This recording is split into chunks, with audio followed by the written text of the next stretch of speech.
बहुत देर से देख रही हूँ। तो कुछ बेचैन सी लग रही है, कोई बात है तो बता दे बेटा। वो मम्मी, कल ना रूपाली की बर्थडे पार्टी है, उसने मुझे भी बुलाया है। ये तो बहुत अच्छी बात है कि उसने तुझे अपनी बर्थडे पार्टी में बुलाया है, लेकिन तुझे ना बेटा कहीं जाने की कोई ज़रूरत नहीं है। क्या करेगी उसके बर्थडे पार्टी में जाकर? क्या पता वो लोग वहाँ पर क्या क्या करेंगे। मैंने सुना है आजकल बच्चे इन पार्टियों में शराब भी पीते हैं। नहीं मम्मी, मेरी फ्रेंड्स ऐसी नहीं है। अरे वो जो भी है बेटा, लेकिन तुझे कहीं जाने की कोई ज़रूरत नहीं है। मैंने एक बार मना कर दिया ना, और अच्छा हुआ तूने अपने पापा के सामने ये बात नहीं बोली। जा जाकर अपने कमरे में आराम कर। इन फालतू पार्टी वार्टी में जाने से कुछ नहीं होता। जितना घर पर रहो उतना ही अच्छा है। ठीक है मम्मी। निधि दुखी मन से अपने कमरे में जाती है। हद हो गई यार, घर से कॉलेज, कॉलेज से घर। अब तो मैं भी बुरी तरह पकने लगी हूँ। ना तो मम्मी पापा खुद मेरे साथ कहीं बाहर चलते हैं, ना मुझे किसी और के साथ बाहर जाने देते हैं। अपने घर वालों की इन पाबंदियों से धीरे धीरे निधि भी अब परेशान होने लगी थी, लेकिन वो बेचारी चाहकर भी कुछ नहीं कर सकती थी, क्योंकि घर में उसे सपोर्ट करने वाला कोई था ही नहीं।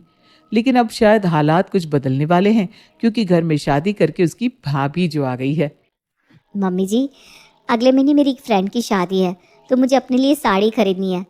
मैं सोच रही थी निधि को लेकर मार्केट चली जाऊं।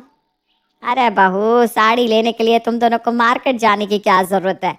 तू नीरज को बोल दे, वो शाम को ऑफिस से घर आते हुए साड़ी ले आएगा। बस उसे ये बता दियो कि तुझे कौन से रंग की साड़ी चाहिए।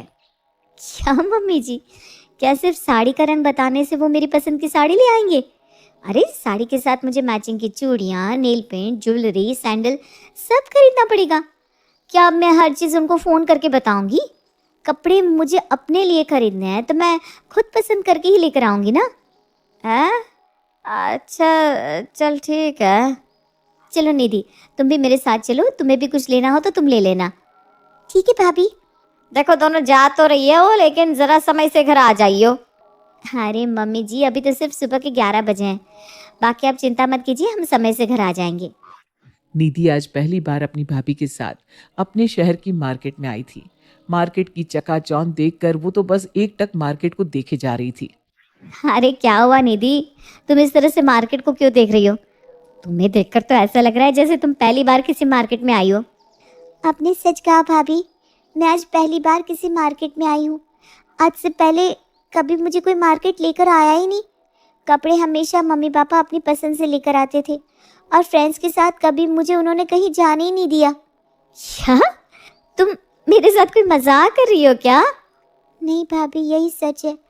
और सच बताऊं तो अगर आज आप मुझे अपने साथ लेकर नहीं आती तो शायद मैं ये मार्केट भी कभी नहीं देख पाती। मैंने तो कभी मार्केट जाकर अपनी पसंद का कोई कपड़ा तक नहीं खरीदा। उसकी भाभी को उसकी ये बात सुनकर बड़ा ही दुख होता है। कोई बात नहीं निधि, तुम आज तक मार्केट नहीं आई थी तो क्या हुआ, आज तो तुम मार्केट में हो। आज तुम जो मर्जी चाहे वो खरीदो, अपनी पसंद के कपड़े, जूते, सैंडल, कुछ भी। हर चीज़ के पैसे मैं दूंगी। आपने मुझे इतना कह दिया, मेरे लिए इतना ही बहुत है भाभी। अरे नहीं नहीं नहीं, ऐसे नहीं चलेगा। चलो सबसे पहले हम तुम्हारे लिए ही शॉपिंग करते हैं, उसके बाद मैं अपने लिए साड़ी खरीदूंगी। निधि की भाभी आज उसे उसकी पसंद की हर चीज दिलाती है। निधि अपने लिए हाई हील्स, जींस और अच्छे अच्छे टॉप खरीदती है घर आने के बाद। ये देखिए मम्मी जी, मैंने और निधि ने कितनी सारी शॉपिंग की। निधि ने तो अपने लिए हाई हील्स भी खरीदी है, बहुत अच्छी लगेंगी इस पर। अरे बाप रे बाप, क्या करेगी तू ये पहनकर? और ये क्या लेकर आई है तू? जींस टॉप है मम्मी जी, आजकल तो सब लड़कियां जींस टॉप पहनती है, इसीलिए तो मैंने निधि को भी दिला दिया। अच्छा लग रहा है ना? निधि ने अपनी पसंद से लिया है। अच्छा तो लग रहा है, लेकिन लेकिन वैकिन कुछ नहीं मम्मी जी, सब कुछ बहुत अच्छा है। निधि, तुम कॉलेज में कल इसे ही पहनकर जाना। ठीक है भाभी। कुछ दिन बाद माँ, मेरी कॉलेज में एक फ्रेंड है ना, तानिया नाम की, उसकी शादी है, तो मुझे उसकी शादी के फंक्शन में जाना है। अरे बेटा, तुझे कितनी बार कहा है कि मुझसे कहीं आने जाने के बारे में मत पूछा कर। हमें नहीं पसंद, कोई ज़रूरत नहीं है तुझे किसी की शादी वादी में जाने की। लेकिन क्यों मम्मी जी?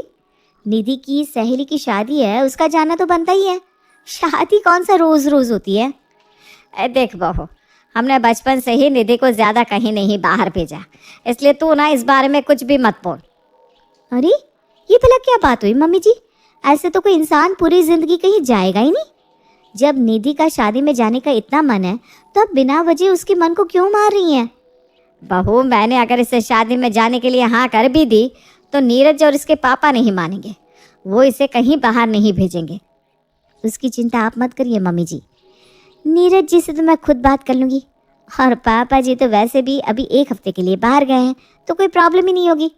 तुम जाओ निधि, शादी में जाने की तैयारी शुरू कर दो। थैंक यू सो मच भाभी, यू आर दी बेस्ट।